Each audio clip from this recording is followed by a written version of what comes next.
ছিল ব্যাপারটা, কারণ আমাদের সংক্রামক রোগগুলি আমাদের প্রধান আমাদের আসলে লক্ষ্য ছিল।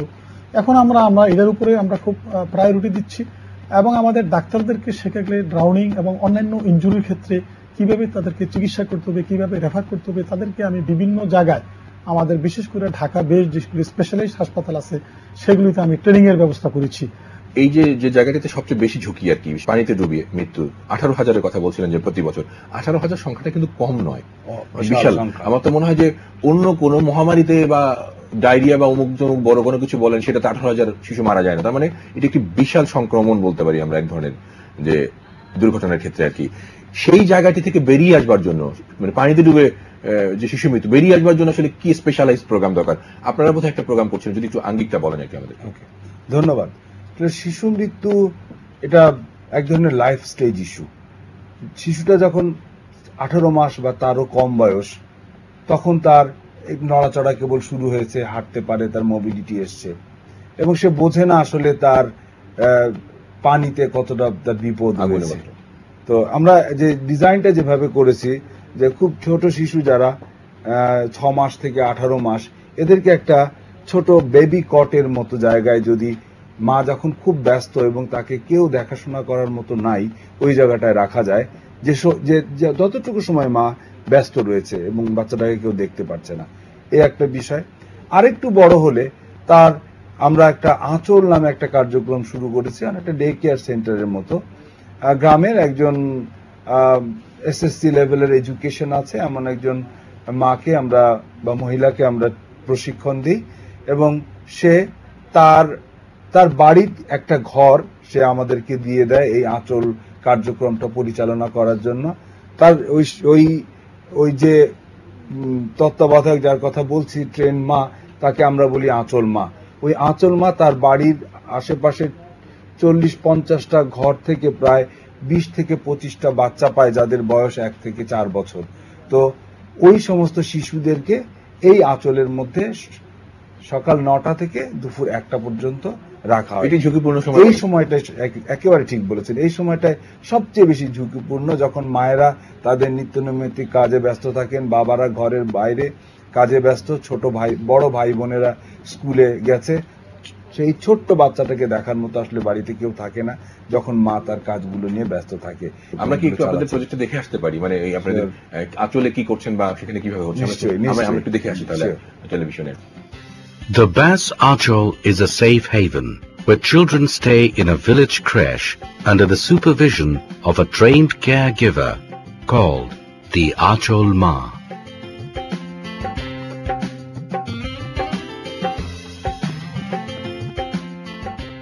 Children 9 months to 5 years spend 4 hours 9 a.m. to 1 p.m. in the Achol 6 days a week, where children's mothers are busy with their daily household chores.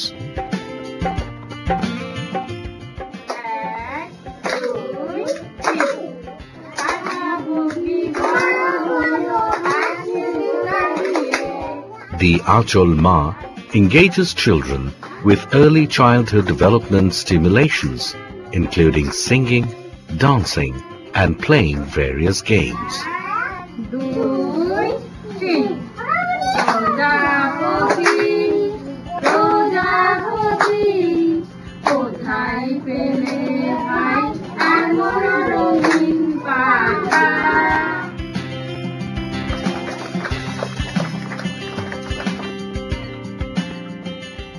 Children become familiar with various items through pictures, including animals, birds, flowers, and fruits. They begin to learn alphabets and numbers.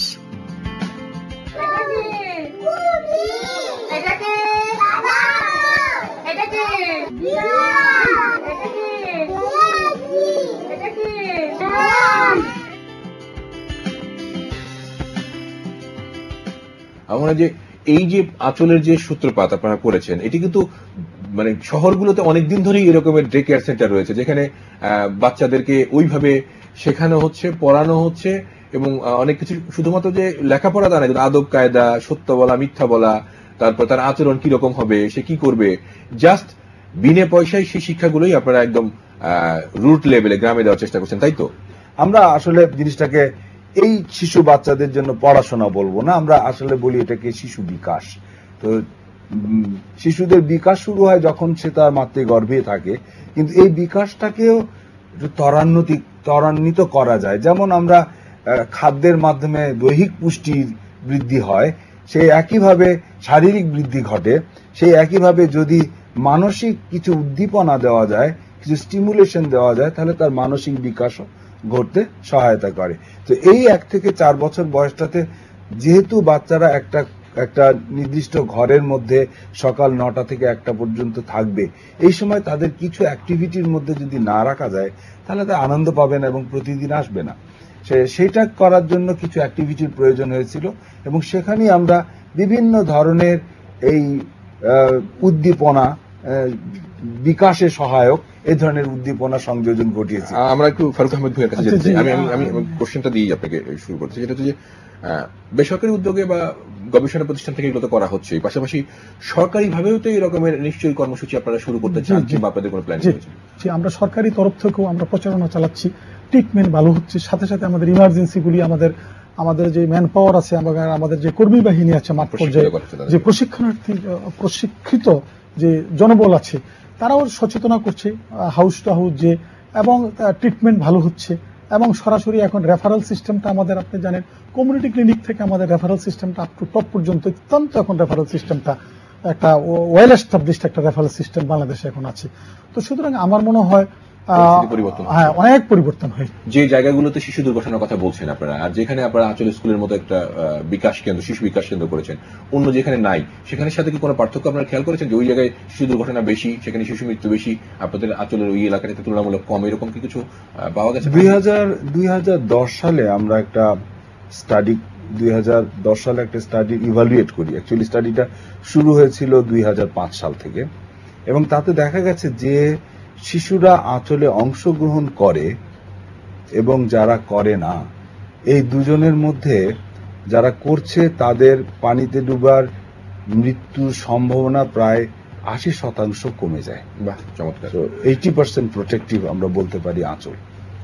আরেকটি জিনিস জানতে চাই, যেহেতু আপনি বলছেন যে সাঁতার না জানার কারণেই বা পানিতে ডুবে মৃত্যুর ঘটনাটা বেশি, সেটি শুধু 1 থেকে 4 বছর তা কিন্তু নয়, এরপরেও কিন্তু হচ্ছে। আপনি প্রতি বছরই দেখেন যে বর্ষা মৌসুম শুরু হলেই, এখন যে বর্ষা মৌসুম চলছে, প্রত্যেক দিনই খবরের কাগজ কিংবা আপনি টেলিভিশনে দেখছেন যে অমুক জায়গায় 2জন শিশু মারা গেছে, একজনকে বাঁচাতে গিয়ে আরেকজন মারা গেছে, এই ঘটনাগুলো ঘটছে। তো সেক্ষেত্রে এই পানিতে ডোবা মৃত্যুটা প্রতিরোধের জন্য বাংলাদেশে কোন জিনিসটা বেশি জরুরি? সাঁতার শেখার জিনিসটাকে গুরুত্ব দিতে হবে শিশু অবস্থায়, সেটির জন্য কি স্পেশালাইজড কোনো প্রোগ্রাম বাংলাদেশে হচ্ছে? 4 বছর বা তার চেয়ে বেশি বয়সী শিশুদের সাঁতার শেখানো সম্ভব, এবং আমরা যেটা 2005 সাল থেকে সিআইপিআরবি, ইউনিসেফের সহায়তায় এবং স্বাস্থ্য অধিদপ্তরের সহায়তায় 3টি উপজেলাতে একটা গবেষণা কার্যক্রম চালাচ্ছিলাম। সেখানে আমাদের জীবনের জন্য সাঁতার, বা ইংরেজিতে আমরা সুইম সেফ নামে একটা প্রোগ্রাম চালিয়ে আসছি এ যাবৎকাল। এখনো প্রোগ্রামটি চলছে, এবং সেখানে দেখা গেছে যে সাঁতার শেখানোর জন্য একটা কারিকুলাম প্রয়োজন, একটা ভেন্যু প্রয়োজন, কোথায় সাঁতার শেখাবে। এবং ভেন্যু হিসেবে কারিকুলাম আমরা তৈরি করেছি বাংলাদেশ সুইমিং ফেডারেশনের সহায়তা নিয়ে। ভেন্যু হিসেবে পুকুরগুলোকেই বাঁশের মাচা দিয়ে প্রোটেক্টিভ করা হয়েছে, যার মধ্যে শিশুরা সাঁতার শিখতে পারে, এবং কমিউনিটি থেকে একজন ভলেন্টিয়ার নিয়ে তাকে ট্রেন আপ করা হয়েছে, একজন সাঁতার প্রশিক্ষক হিসেবে সে কাজ করে। এবং একেবারে একটা ইন্টারন্যাশনাল স্ট্যান্ডার্ডে একটা শিশুর যে গ্র্যাজুয়েশন ক্রাইটেরিয়া, 25 মিটার সাঁতার কাটতে পারা এবং 30 সেকেন্ড গভীর পানিতে ভেসে থাকতে পারা, এই প্রক্রিয়াটি একইভাবে আমাদের দেশে এই গ্রামে গঞ্জে বাচ্চাগুলো শিখছে। এবং শুধু সাঁতার শেখা নয়, এর সাথে সাথে কিভাবে একজন পানিতে পড়ে গেলে তাকে উদ্ধার করতে হবে, অথবা কোনো শিশু যদি পড়ে যায় তাকে উদ্ধারের সহায়তায় আসলে সে কি করবে, এই বিষয়টা আমরা শিখিয়ে। একটু প্রজেক্টে আমরা একটু দেখে আসতে পারি মনে হয়, ভিডিও ক্লিপে, সেটা সুবিধা হবে আর কি। কিভাবে আপনারা কাজ করছেন? Swim Safe is another important intervention of the BASS project. Children 4, 5 and 6 years old learn basic water safety, survival swimming, and how to safely rescue other children from land. Children 7 years and older also learn how to safely rescue children in the water and how to perform cardiopulmonary resuscitation, that is CPR. A local community swimming instructor teaches children all these skills.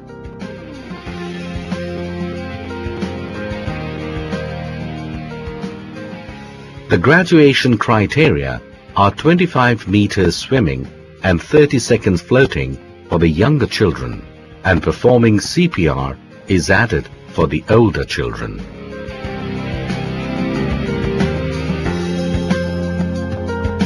আমার মনে হয় যে এখন আপনাদের যে পরিকল্পনা বা যেটি দিয়ে আপনারা মার্ক লেভেলে কাজ করছিলেন, এটি তো বোধহয় এরকম হওয়া উচিত না। বিশ্বের অন্য দেশে আমি গিয়েছি, দেখেছি আর কি এরকম প্রকল্পগুলোতে যে তারা স্কুলে শিক্ষার পাশাপাশি কিন্তু সাঁতার শেখানোর বিষয়টাকেও বাধ্যতামূলক করে দিয়েছে, যে এত বছর বয়স হলে তোমাকে সাঁতার শিখতে হবে। স্যার, ডক্টর ফারুক আহমেদ ভূঁইয়া, সাঁতার শেখার বিষয়টি যদি বলেন আপনি। হ্যাঁ জি, এটার ব্যাপারে আমি বলি।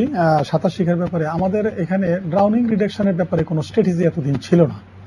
যদিও আমরা কর্মসূচি আসলে আমাদের উপজেলা লেভেলে এবং আমাদের বিলু উপজেলা লেভেলে আমরা শুরু করেছি বিভিন্ন কর্মসূচি, তবে national strategy for the reduction of the drowning এরকম একটা স্ট্র্যাটেজি ছিল না।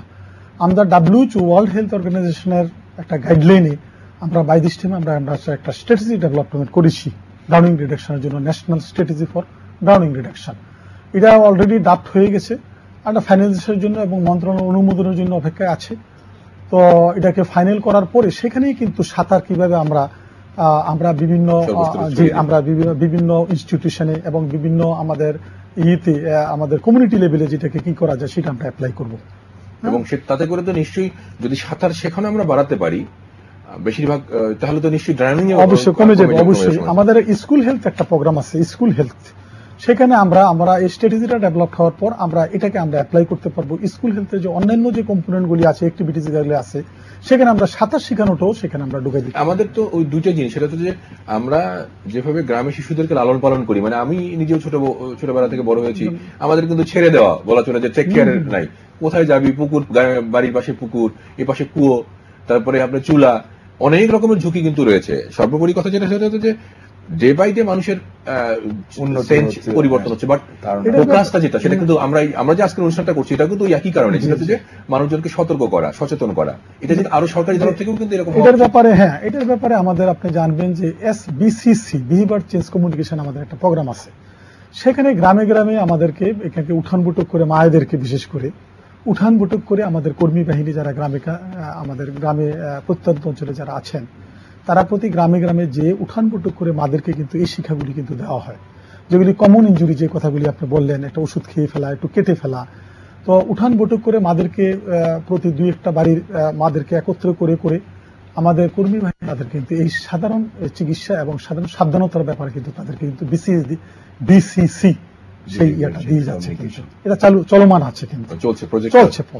আচ্ছা, আমরা একদম শেষ পর্যায়ে চলে আসছি। যেহেতু আপনি একজন গবেষক এবং এই সেক্টর নিয়ে দেশে বিদেশে কাজ করেছেন, বাংলাদেশের গ্রামগঞ্জেও ঘুরেছেন আর কি, নতুন নতুন উদ্ভাবনী আসছে আপনাদের। সতর্ক করার জন্য আমাদের দর্শকদের জন্য যদি কিছু বলেন আর কি, যে কিভাবে আমাদের শিশুদেরকে নিরাপদ রাখতে হবে। প্রথম, এখন বর্ষাকাল, যদি আমি ড্রাউনিং এর কথা বলি, কারণ যার ম্যাগনিটিউড সবচেয়ে বেশি, এই সময়টায় সবচেয়ে বেশি ড্রাউনিং হয়ে থাকে, পানিতে ডুবে মৃত্যু হয়ে থাকে। তো যারা খুব ছোট শিশু, 1 বছর বা তার কম, একটা জিনিস খেয়াল রাখতে হবে যে ড্রাউনিং এর মৃত্যুর হার সবচেয়ে বেশি প্রথম বছরে, অর্থাৎ প্রথম জন্মদিনের পরে।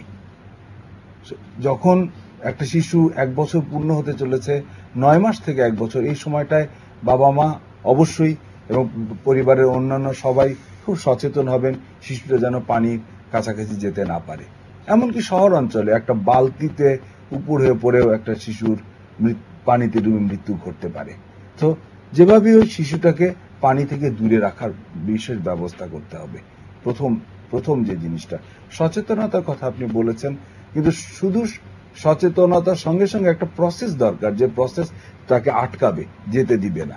আমি যেটা বলছিলাম যে সম্ভব হলে প্লে পেনের ব্যবস্থা করা, যেখানে বাচ্চাটাকে রাখা যাবে, সেখানে সে খেলতে পারবে যতক্ষণ মা ব্যস্ত রয়েছেন বা কেউ দেখাশোনার জন্য নাই।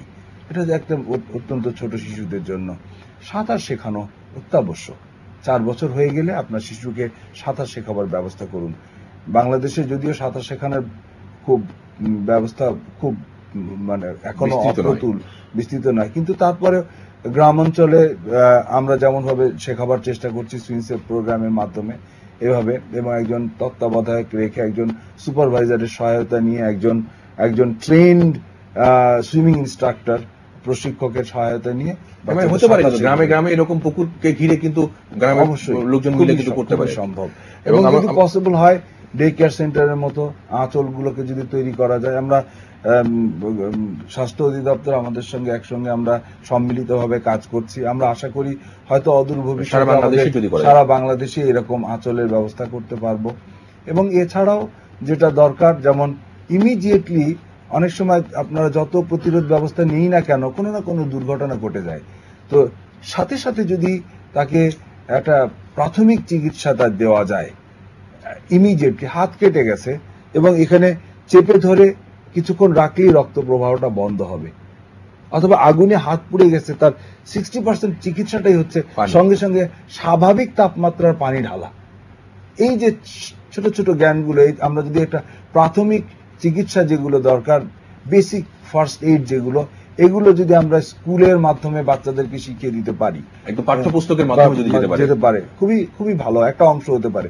আমরা আমাদের এতে দেখেছি, রিসার্চ এলাকায় দেখেছি যে 7, 8, 9 বছরের বাচ্চাদেরকেও আমরা সিপিআর, মাউথ টু মাউথ, মুখ থেকে মুখে শ্বাস এবং বুকে চাপ দিয়ে তার জীবন পুনরুজ্জীবিত করার এই টেকনিক শেখানোর চেষ্টা করেছি, এবং তারা সফলতার সঙ্গে এগুলো শিখতে পারে। ধন্যবাদ আপনাকে। আমরা মনে করি যে যার পরিবারের সন্তান হারিয়েছে বা মারা গেছে সেই বোঝে তার পরিবারের কষ্ট। আমরা যারা অন্যরা হারায়নি তারা বুঝতে পারবো না, হারালে পরে বুঝতে পারবো। তো আজকে যারা এই অনুষ্ঠান দেখছেন তাদের সবারই কাছে প্রত্যাশা একটু এটার ব্যাপারে আরেকটু আমি বলি যে আমাদের বর্তমান সরকার শিশু মৃত্যুর হ্রাসের জন্য অত্যন্ত সচেতন।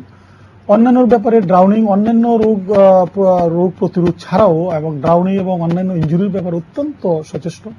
আমরা বাই দিস টাইম, যেটা আপনি বললেন, যেটা আমরা আসলে অ্যাওয়ারনেস ডেভেলপমেন্ট করার জন্য জনসাধারণে আমরা পোস্টার করেছি জায়গায় জায়গায়, প্রতি উপজেলায় এবং আমাদের কমিউনিটি লেভেলে, এবং সেখানে আমরা আমরা কমিউনিটি লেভেলের এখন তো প্রতি 6,000 থেকে 10,000 লোকের জন্য একটা কমিউনিটি সেন্টার আছে। আমার মনে হয় আমি জনসাধারণের জন্য বলবো যে যেখানে এরকম বাচ্চা ইনজুর্ড হচ্ছে, আইদার ড্রাউনিং অথবা অন্যান্য ইনজুরি যেখানে হচ্ছে, ওরা সাথে সাথেই যাতে আমাদের কমিউনিটি সেন্টারগুলোতে নিয়ে আসে। ধন্যবাদ আপনাদের দুজনকেই। আমাদের অনুষ্ঠান আজকে শেষ করতে হচ্ছে। আশা করি আপনাদের এই আলোচনা থেকে আমাদের দর্শকরা উপকৃত হবে। দর্শক, আপনারা সবাই নিজের সন্তানদেরকে সতর্ক সচেতনভাবে রাখুন এবং রক্ষা করুন নানা রকমের দুর্ঘটনা থেকে। আশা করি আপনিও পারবেন, আপনার পরিবার ভালো থাকবে। সবাইকে ধন্যবাদ।